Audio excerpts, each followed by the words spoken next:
కానీ ఒకటి, మనకంటే చిన్నవాళ్ళు మనం చూస్తుండగా వెళ్ళిపోతే మాత్రం అది బాధాకరం విషయం. అది ఫస్ట్ సీతారాంకి పాపం జరిగింది, వాళ్ళ అబ్బాయి అలాగే వెళ్ళిపోయాడు. ఇప్పుడు నాకు అటువంటి పరిస్థితి వచ్చింది. కానీ నేను ఒక్కటి మాత్రం క్లియర్గా ఉన్నాను, జరిగిందేదో జరిగిపోయింది. ఇప్పుడు మనం గుర్తుంచుకోవాల్సింది సీతారాం చేసిన గొప్ప పనుల గురించి, కానీ అయ్యో పోయాడని బాధపడడానికి కాదు వాళ్ళ ఇక్కడికి వచ్చింది. సీతారాం నేను బయట కారులో కూర్చుని ఉండగా హాస్పిటల్లో పుట్టాడు. మేనల్లుడు పుట్టాడని సంతోషంతో పరిగెట్టబోతుంటే అది రోహిణి నక్షత్రంలో పుట్టాడు, అందులో కృష్ణాష్టమి నాడు పుట్టాడు. మేనమావని చంపిన కంసుని చంపిన అటువంటి జాతికి చెందినవాడు, జాగ్రత్తగా ఉండండి, కనుక వాడి కొబ్బరి నూనెలో చూపిస్తారు, అప్పటిదాకా ఆగాలన్నారు. అది అన్ని రోజులు ఆగాక వాడిని చూసి చాలా సంతోషపడాల్సి వచ్చింది. మా ఇంట్లోనే పెరిగాడు. మా అమ్మ అని పిలిచేవాడు, అమ్మమ్మ అని కాదు, నన్ను మామ అని పిలుస్తుండేవాడు. మా ఇంట్లో కూడా మా అమ్మకి నేను 10వ సంతానం. వాళ్ళకి 10 మంది పుట్టిన మా అమ్మ నాన్నలకి 7గురు పోగా మేము ముగ్గురమే మిగిలాము. అందులో నేను 7వ నెలది పుట్టాను. పుట్టినప్పుడు ఆ రోజుల్లో యాంటీబయాటిక్స్ అవి ఉండేవి కదా, బతికితేనే గొప్ప అనుకునేవారు. అంత అపూర్వంగా పెంచిన మా అమ్మ సీతారాం వచ్చేటప్పుడు దాని గురించి పూర్తిగా మర్చిపోయింది. వాళ్ళిద్దరూ ఎంత క్లోజ్గా అయ్యారంటే అంత క్లోజ్గా అయ్యారు. మరి వాడికి చాలా ముద్దుగా మాటలు వచ్చేవి. చిన్నప్పుడు 5 ఏళ్ల దాకా వీడు మాట్లాడగలడా అని భయపడేవాళ్ళం. లా పలికేది కాదు, రా పలికేది కాదు. కానీ అటువంటి వాడు ఈ మధ్యనే వినోద్ మీనన్ అని చెప్పి నాతో నేషనల్ డిజాస్టర్ మేనేజ్మెంట్ అథారిటీలో పనిచేస్తున్నానని చెప్పాడు. మాస్కోలో ఒకసారి భోజనం చేస్తుండగా జ్యోతి బాసు గారు, మరి సుర్జీత్ గారు, ఈఎంఎస్ అంబుద్రిమాద్ ఒకరితో మలయాళంలోనూ బెంగాలీలోనూ ఇంకోటితో పంజాబీలోనూ మాట్లాడి అప్పుడు జ్యోతి బాసు అన్నట్ట, ఇదే సీతారాం గొప్పతనం, ఒకడికి ఏం చెప్తున్నాడో రెండో వాడికి అర్థం అవుతుంది కనుక. కానీ అటువంటి వాడు ఇప్పుడు ఉపన్యాసాలు ఇచ్చి ప్రపంచవ్యాప్తంగా ఖ్యాతి తెలుసుకున్నారంటే నాకు చాలా గర్వంగా ఉంది. మరి వాడికి మా అమ్మకి ఎటువంటి సంబంధం ఉండేదంటే, కొన్ని రోజులు మా అక్క బావ బాంబేలో పనిచేశారు. అక్కడ గోపి అనే ఒక పనివాడు వాడు రోజు స్కూల్కి తీసుకెళ్లి వెనక్కి తీసుకొచ్చేవాడు. ఓ రోజు స్కూల్ నుంచి వస్తుంటే గోపిని అడిగట, ఇటు వెళ్తే ఏమొస్తుందని. ఇటు వెళ్తే అమ్మ ఇల్లు వస్తుందనట. అయితే అటు పద అమ్మమ్మ ఇల్లు ఉంటుందని చెప్పట. అంత క్లోజ్గా ఉండేవాళ్ళు మా అమ్మని అతను. మా అమ్మకు ఒకసారి ఒంట్లో బాగోలేనప్పుడు హాస్పిటల్లో ఉంటే మేమందరం ఉన్నాం చుట్టూ, పరివారం అంతా, ఎక్స్టెండెడ్ ఫ్యామిలీ అంతాను. ఎవరు ఏం చెప్పినా వాడికి గుర్తించలేదు. సీతారాం వచ్చి 2 నిమిషాలు కూర్చుని అదేదో డ్రిప్ పెట్టారు, లవ్లీ అని చెప్పి వెళ్ళాట, అంటే లేచి కూర్చుంది ఆవిడ. అంత మరి క్లోజ్గా ఉండేవాళ్ళు వాళ్ళు. మీరందరూ ఉన్నారు ఇప్పుడు రాజకీయ గొప్పతనం గురించి వాటి చెప్పడానికి. అందుకని కొన్ని వ్యక్తిగత విషయాలు మాత్రం నేను చెప్పదలుచుకున్నాను. ఇక్కడే దగ్గరలో ఉంది ఆల్ సైన్స్ హై స్కూల్లో నేను చదివాను కదా అని చెప్పి మా మేనల్లుళ్ళు ఇద్దరిని ఇంట్లో పెట్టుకోవాల్సిన కొన్ని రోజులు స్కూల్లో జాయిన్ చేయమంటే తీసుకెళ్ళాను. జాయిన్ చేసిన 3 రోజుల తర్వాతే వార్త వచ్చింది ఏంటంటే, ఎవరో సీతారాం ఏదో అన్నారట. మా రెండో వాడు శంకర్ వెళ్ళి వాడిని నెత్తి మీద రాయితో కొట్టేశాడు. అంత కర్కశంగా ఉన్నాడు రెండోవాడు. మరి సీతారాం గురించి మీకు తెలుసు, ఎంత మృదువుగా మాట్లాడేవాడు, ఎప్పుడు చిరునవ్వు వదిలేది కాదు, అంత సాఫ్ట్ పర్సనాలిటీ వాడిది. కనుక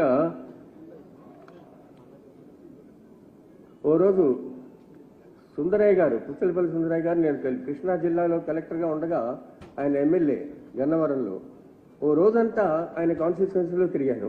అది కాంగ్రెస్ పార్టీ ప్రభుత్వం ఉన్నా సరే. ఆ రోజులో వాళ్ళు అనుకునేవాళ్ళు కాదు. అప్పుడు చెప్పాడు, మావా మంచి పని చేసామని చెప్పి. I felt very happy. సరే, ఎమర్జెన్సీ రోజులు వచ్చాయి, పోలీసులు వాడి గురించి తిరుగుతున్నారు కనుక మా అమ్మ నాన్న వాళ్ళు నేను కర్నూలులో ఉన్నాను అప్పుడు, కమర్షియల్ ట్యాక్సెస్ డిపార్ట్మెంట్లో, నా దగ్గర ఉండమని పంపించారు. అప్పుడే ఇప్పుడు నరసింహారావు చెప్తున్నారు, నేను ప్రయత్నించి విఫలమవడమే కాకుండా చివరికి మా నాన్నగారికి ఫోన్ చేసి చెప్పాను, నువ్వు వీడిని తీసుకెళ్ళకపోతే నేను కమ్యూనిస్ట్ అయిపోతానని చెప్పని. అప్పుడు వాడిని వెనక్కి తీసుకెళ్లాల్సి వచ్చింది. అంత నాతో పెద్ద వాగ్వివాదాలు, అన్ప్లెజెంట్నెస్ ఉండేది కాదు. ఎంతో చక్కగా మృదువుగా మాట్లాడుతూ, మావా నువ్వు కూడా వస్తే బాగుంటుంది అన్నట్టు చెప్పాడనమాట. కనుక ఇప్పటికీ నాకేదో కార్డు లేదు కానీ అటువంటి స్వభావాలే వచ్చేటట్టు చేశాడు మొత్తానికి నాకు కూడా. తర్వాత మరి కేంద్ర సర్వీస్లో ఉండగా నేను చాలా బిజీగా ఉండేవాడిని. అప్పుడప్పుడు వచ్చేవాడు. చివరికి నేను వాడు ఒకరోజు ఇద్దరం కలిసి రోమ్ వెళ్ళాలి, అది ఇటలీలో ప్లాన్ చేశాను. నేను ఎఫ్ఏఓకి వాడితో పార్టీ పని మీద. సరే ఇద్దరం వెళ్ళాము. మా ఇద్దరికి కూడా కొంచెం అందరికీ ఇలాగే కొద్ది గొప్ప అలవాటు ఉండేది. అక్కడ ఇటు అటు తిరిగి ఒక చిన్న బాటిల్ కొనుక్కుని అక్కడ కొలాసియం దగ్గర ఒక పార్కులో కూర్చుని అది విప్పబోతుంటే నా జ్ఞాపకం వచ్చిన ఆవిడ శనివారం అని చెప్పింది. నాకు శనివారం ఇటువంటివి చేయకూడదు, నాకు ఒక ఇది ఉండేది. నేను చెప్పాను, రేపు శనివారం అంటే మామ రోమ్ దాకా వచ్చాము, ఇవాళకి ఏదో ఒక మీకు ఉంటాయి కదా ఏదో కన్సెషన్లు, ఏదో ఇంకోటి తెలుసుకున్నాడు. అప్పటి నుంచి ఇప్పటిదాకా శనివారాలు భోజనం మాత్రం మానేసి మిగతా పనులు కానిస్తున్నాను అనమాట. అటువంటి ఇది మా ఇద్దరికి ఉండేది అనమాట. చాలా జాగ్రత్తగా ఢిల్లీలో వాళ్ళ ఇంటికి వెళ్ళినప్పుడల్లా చాలా ఇక్కడ కూడా హైదరాబాద్ వచ్చినప్పుడు నా దగ్గరే మొన్నటిదాకా ఉండేవాడు. ఒకసారి రెండు మూడు సార్లు డాక్టర్ దగ్గరికి వెళ్ళాల్సి వచ్చింది. ఆ డాక్టర్లు కూడా ట్రీట్మెంట్ మానేసి వాటి కమ్యూనిజం గురించి వాడి పర్సనాలిటీ గురించి మాట్లాడితే, బాబు అవన్నీ తర్వాత మాట్లాడతారు కానీ వాడి బ్లడ్ ప్రెషర్ టెంపరేచర్ వైజ్ కూడా ట్రీట్మెంట్ చేయండి అని చెప్పాల్సి వచ్చేది. అటువంటి ఆకర్షణీయమైన వ్యక్తిత్వం వాడిది. మరి హామీద్ అన్సారీ గారు వైస్ ప్రెసిడెంట్గా ఉండగా నేను రాసిన ఒక పుస్తకం ఆయన చేత నాకు విడుదల చేయించాలనిపించింది. ఆయన నాకు తెలిసిన నేను హిదాయతుల్లా గారి దగ్గర పనిచేసినప్పుడు ఆయన ప్రోటోకాల్లో ఉండేవారు ఎక్స్టర్నల్ అఫేర్స్లో. ఎందుకైనా మంచిదని సీతారాం తీసుకెళ్ళాను. వాడిని తీసుకెళ్ళడం ఎంతో మంచిది, అందుకని ఆయన అది రిలీజ్ చేయడానికి కూడా ఒప్పుకున్నాడు. లేకపోతే అసలు ఆయన చేసేవాడే కాదేమో. కానీ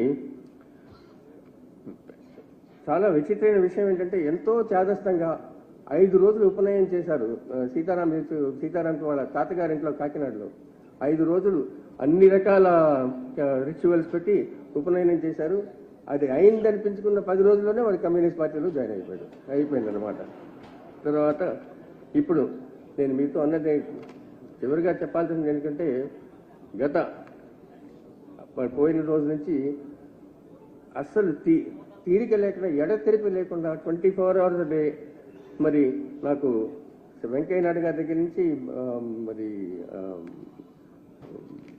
యూనియన్ మినిస్టర్ దగ్గర నుంచి మల్లు రవి గారి దగ్గర నుంచి రకరకాల మనుషులు అందరూ కూడా అలా కంటిన్యూస్గా మెసేజెస్ వస్తూనే ఉన్నాయి.